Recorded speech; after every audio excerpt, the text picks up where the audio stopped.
Hello, I am Xarkun, and this is World of Warships Legends. Azerlane Graf Spee on the screen. You can see I have the Ghost skill highlighted. That will be significant for this game on Shards. It's a domination mode game, and we are in the Tier 7 Premium German cruiser, Siegfried. Now, that skill on Azerlane Graf Spee called Ghost reduces the cruiser's detectability by 6% at rank 12. I think that was legendary level 1. And I also have Gunichi Mikawa inspiring the build. His base trait further decreases the detectability of cruisers, and so I have the sea detectability range on the Siegfried down to 10.4 kilometers, which is incredibly stealthy for a ship like this. Now, when the Siegfried first came out, I think I was a little bit more lukewarm on it than I am now. In fact, now I have come to love this ship. It is fantastic, due in large part to three things. Number one, the concealment in this build, which, as you're going to see coming up here, allows this ship to get into positions that other ships with the same caliber guns could never hope to get into. And that brings me to the guns, which are true battleship caliber guns on a cruiser. 15-inch or 380mm guns, meaning they have all the penetration and overmatch potential of an actual battleship, but on a heavy cruiser platform. The ship Graf Spee itself is referred to as a pocket battleship, and it does have battleship caliber guns, 283mm, which can also be found on the Tier 6 Scharnhorst. And then, of course, you have things like the Alaska and the Azuma, which have 12-inch guns.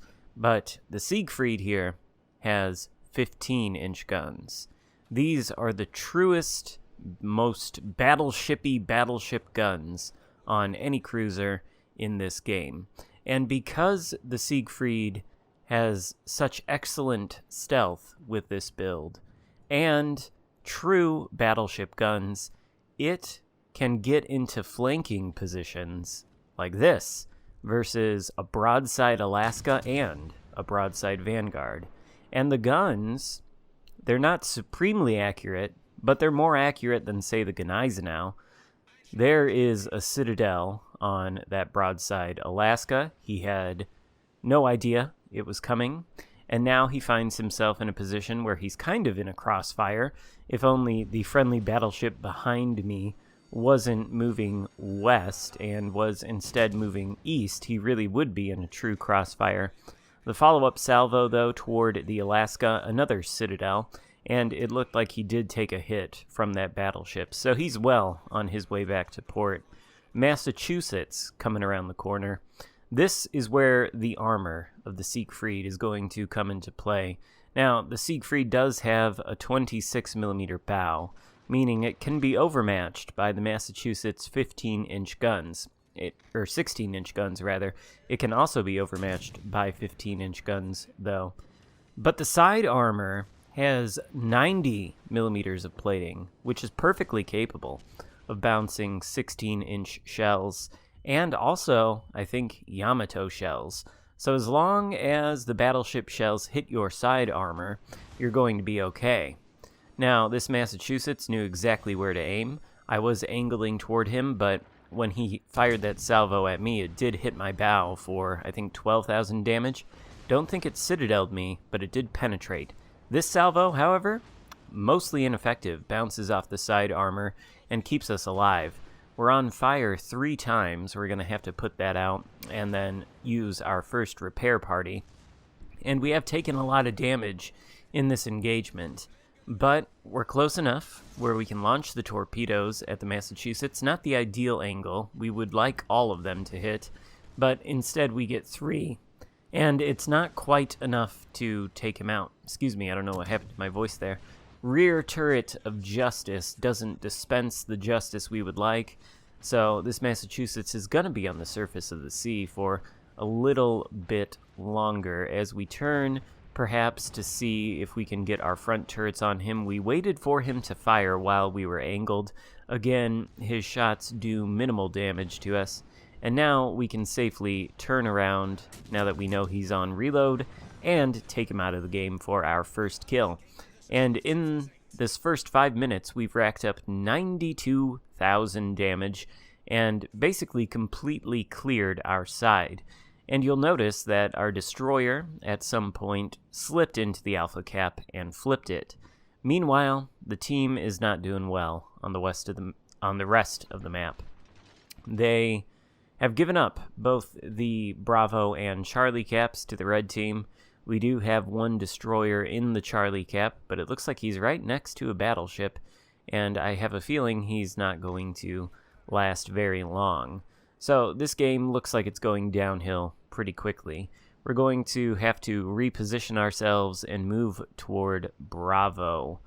Luckily, the Siegfried is pretty fast. It can achieve a speed of, I think, 33 knots, which is not super fast for a cruiser, but it's fast enough. In fact, the Siegfried is a very powerful cruiser. It's like a super pocket battleship.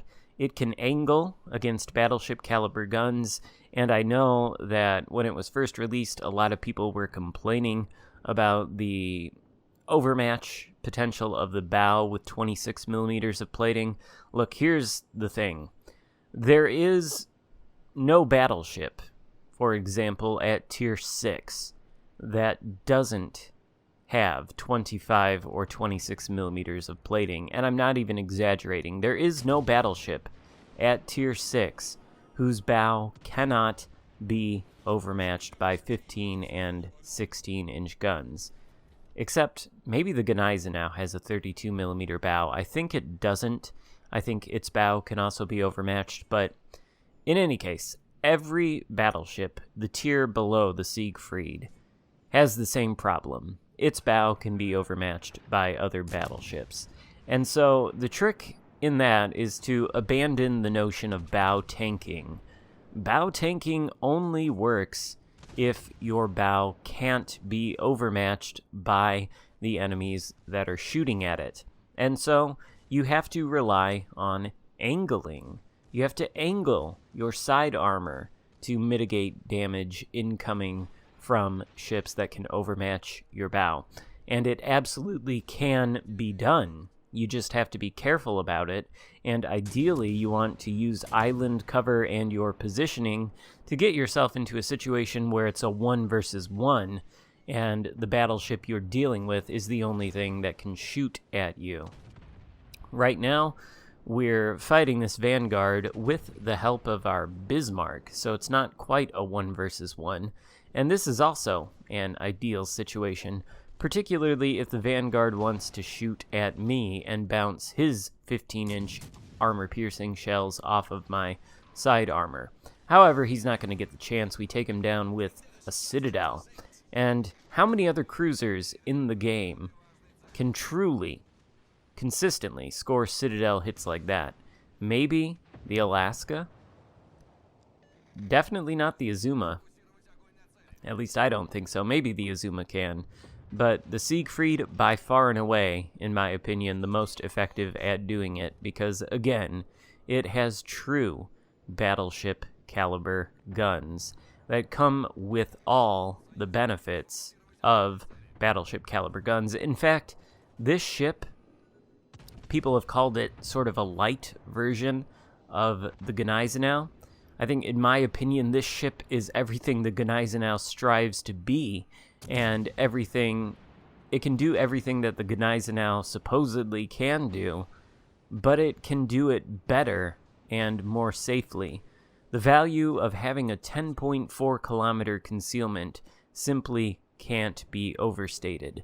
The Gneisenau, or any other German battleship with torpedoes and guns like this, is not going to enjoy a concealment that's anywhere near that good, and therefore isn't going to have a lot of leeway in its ability to position itself in ambush-like places. Now, in front of us, I should note, we have a cluster of a cruiser and 2 destroyers within 2 or 3 smoke screens there, I'm not sure. The Siegfried does also have sonar, German sonar, which detects ships far away. Of course, we didn't really need the sonar to detect these ships. Everybody is now close enough to them. I think the Bismarck is actually detecting all of them with his sonar. So we're waiting until we get spotted as we aim at this Fletcher, and we're nearly able to take him out. Bismarck's main guns finish him off. Looks like we were going for the same target. Question now, Edinburgh or second Fletcher? Obviously, the correct choice is second Fletcher, since he is the biggest threat to our teammate, and besides, the Bismarck is able to finish off the Edinburgh. So the Fletcher, sitting stationary on almost no health, very easy to take out for our second kill. And before this point, this game looked pretty hopeless. Now it's down to a 2 versus 2. A cruiser and a battleship versus a cruiser and a battleship. The enemy is ahead of us on points by more than 200 points, and they do hold 2 capture circles. So the idea is we're going to need to sail into Bravo in order to take that. Unfortunately for us, the remaining enemies we have to face consist of a Wichita, which is not the biggest problem in the world for the Siegfried, but also a full health Xarkun first. And that is a big problem, mostly because he has full health. Of course, the Xarkun first, even with its dank 420mm guns, does not have the ability to overmatch the Siegfried's side armor. Absolutely, it can overmatch the bow, but as you saw in the engagement with the Massachusetts earlier, if you angle your side well enough, then those 420mm shells will bounce off it just as the Massachusetts 406mm shells did earlier. So there's the Xarkun first. Perhaps not quite on full health, but on a lot of health. And frankly, I don't understand why he has so much. I would like to know what happened earlier on this side of the map, because I think there were 4 or 5 enemy ships there. The Bismarck had much lower health than I thought he did, and he goes down almost instantly, leaving me the only thing that the Xarkun first has to shoot at. And now it's me versus him and the Wichita. Now the GK is giving a fair amount of broadside. Unfortunately, our salvo there only scores 3 overpens, which is not what we were looking for. We probably aimed a little bit too high. And there you can see the Xarkun first's salvo is basically completely ineffective, apart from knocking out one of our turrets, which is not ideal. But that's fine. We can turn them now to face the Wichita, who is broadside in front of us, mistakenly believing that he is safe.